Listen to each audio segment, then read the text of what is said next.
Hello, my name is Mamadou Jai. I'm here to discuss my paper about the Stuxnet and the flame worms that were used to shut down the Iranian nuclear power plant generators. This paper will go into detail, basically talking about the parties that were affected, who the author of the worms were, and so on and so forth. So, before going into the paper about the virus and the worm, I want to say the major difference between a virus and a worm. Stuxnet and the flames were both worms. A computer virus relies on its victims to install it, and then a worm independently spreads itself throughout a computer network. Now, the Stuxnet worm, I'm going to talk about that one first because that one came first. It was discovered first. The Stuxnet worm was the first worm to play a part in the shutdown of the Iranian nuclear power plant. The worm first appeared in the summer of 2010, which they said in June. The worm was characterized as 500 kilobyte worm that attacked a number of computer systems. So I read a New York Times article, and the article basically said that the worm was a destructive program that appeared to wipe out roughly a fifth of Iran's nuclear centrifuges and help delay their capital's ability to make its first nuclear arms. The worm was designed as a weapon to attack the development of Iran's nuclear development program. Ultimately, over 15 facilities were attacked and infiltrated by the worm. The attack was initiated by a worker's USB, and despite over 15 facilities being attacked, not all of the facilities were damaged. So, and that had to go into the design of the worm, the programming. So researchers said that basically the programming was the reason why the worm didn't disrupt every single system or every single valuable process control system, because the worm was programmed to disrupt only the systems that had the same configuration as the centrifuge cascade used at Natanz facility. And the Natanz facility was one of the 15 facilities in Iran that initially got infected, and that facility was damaged. So inspectors from the International Atomic Energy visited that facility and realized a strange number of uranium enriching centrifuges were breaking at one. And then at that moment, they could not figure out what was going on, like why was it breaking? So it took them time. They ended up hiring or contracting a computer security specialist to evaluate the systems because they couldn't figure it out. That's when the specialist discovered the worm. It was estimated in one of the articles that I read that about 984 uranium enriching centrifuges were damaged. And that unfortunately led to a 30% decrease in efficiency. So there's been difficulty pinpointing, the initial attack of the Stuxnet worm. Some researchers and experts blame it on the vulnerability of the process control systems, and some may argue that the worm attacked, it required specific knowledge about the facility. So saying it's an inside job. The worm is portrayed as one of the most sophisticated cyber weapons ever deployed. Experts around the world are trying to figure out, they're still trying to evaluate and look back at it and say, what's going on with it and why did it happen and so on and so forth. The worm has the ability for others to be built on, which makes the worm even more impressive and shockingly horrifying. The article that I read stated basically, one of the experts said anyone who closely pays attention to the worm can build on it, and that's why it's horrifying. Researchers, basically, they broke down the worm, they looked at the worm, and they discovered the worm has two major components. The first component was designed to send Iran's nuclear centrifuges like out of control. The second is that the program, which is really cool, it's really cool and it's really weird. The program secretly recorded the day-to-day operations, and then it played back those readings to make it seem like the day-to-day operations were going normally, when in reality, the centrifuges were tearing each other apart. But if you were looking at the system, as the one operating the system, you were looking at it, you would see like basically like nothing was wrong. And that's why it was so interesting. The worm initially attacked in 3 steps. So the first step was the worm would analyze and target the Windows networks and computer systems. Once the worm infiltrated the machines, the worm started to replicate itself. Then after that, the worm infiltrated the Windows-based Simon Step 7 software. And that software is common in industrial computer networks, so like such as like nuclear enrichment plants. Lastly, after that, the worm would gain access to the industrial program logic controllers. Once all steps were completed, the industrial information, it gave the authors, the creators, the ability to operate various machines at like the specific sites. The worm was so invasive that like if I plugged a USB into my, into an affected system, the worm would infiltrate the USB device and spread to, different computer systems, whatever it was basically touched. It was just like, it was really bad and it was really invasive.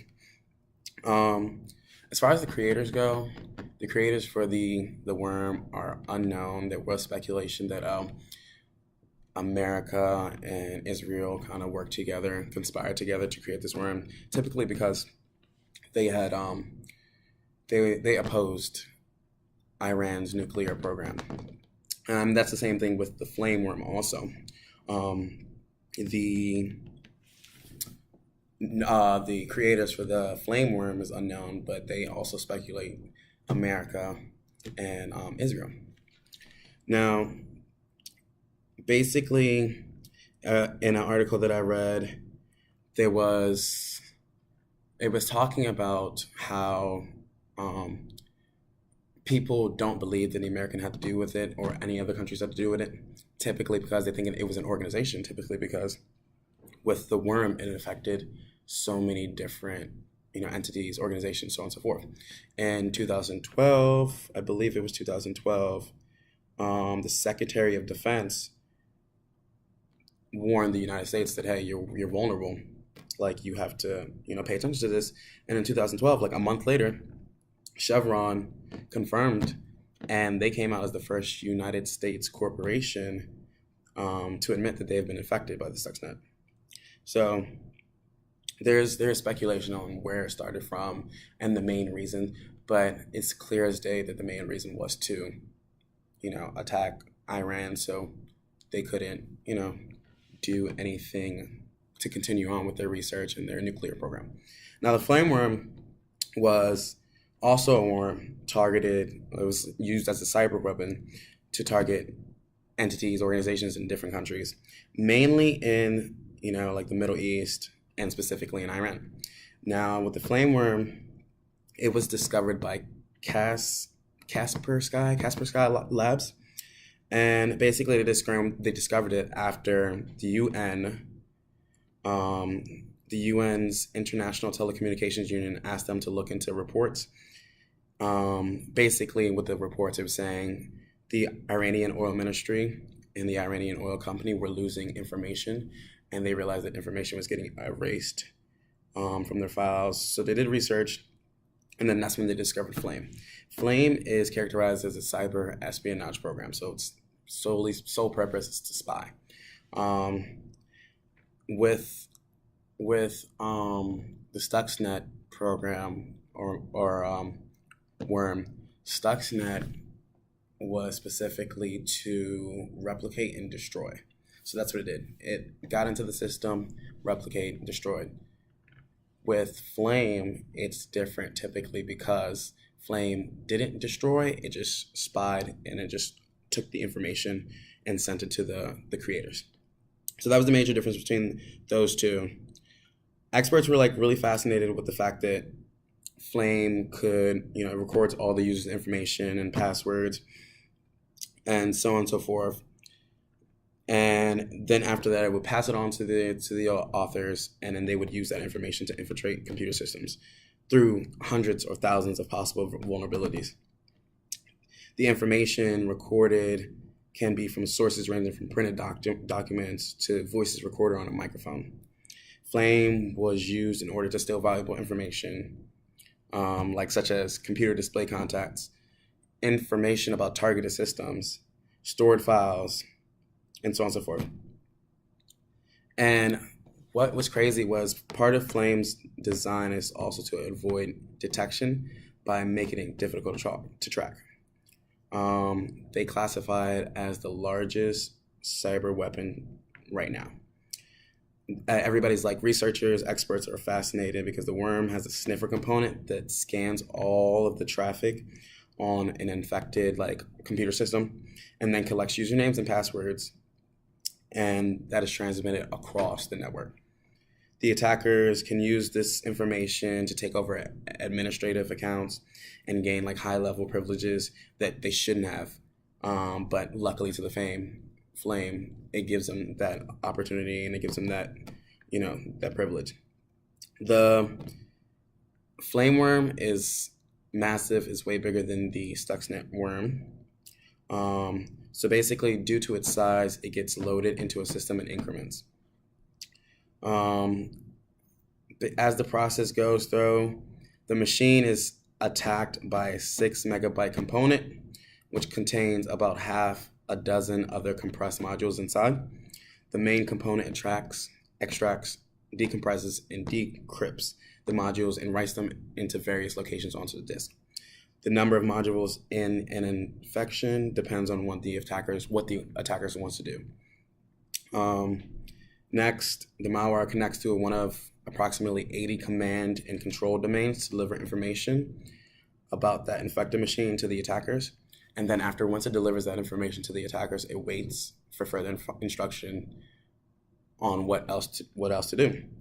So the worm has a hard-coded list of 5 domains, but also has an updatable list.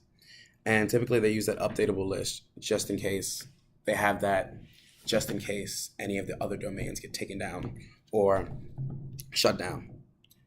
And then at that point, the worm waits for instructions, takes screenshots, and sniffs the network. As far as the size, when all the modules are installed, Flame is approximately 20 megabytes. It contains SQLite 3 databases, a lot of encryption, and 20 plugins that can be swapped in and out to various functionality for the attackers. Now, as far as how much it attacked, and also it's designed, the worm has 2 modules designed for infecting USB sticks. Those 2 modules are called Auto Run Infector and Euphoria. Now, lastly, also with the Flameworm is Kaspersky Labs estimated that 1,000 machines were infected by Flame. The malware currently has no kill date. However, the operators have the ability to send a kill module too if they need it. And basically, the kill module searches for every trace of the malware, every trace of the worm, and it eliminates it. So as far as the differences and the similarities to Flame and Stuxnet, with Flame has the ability to spread by infecting USB sticks using the same vulnerabilities that Stuxnet use.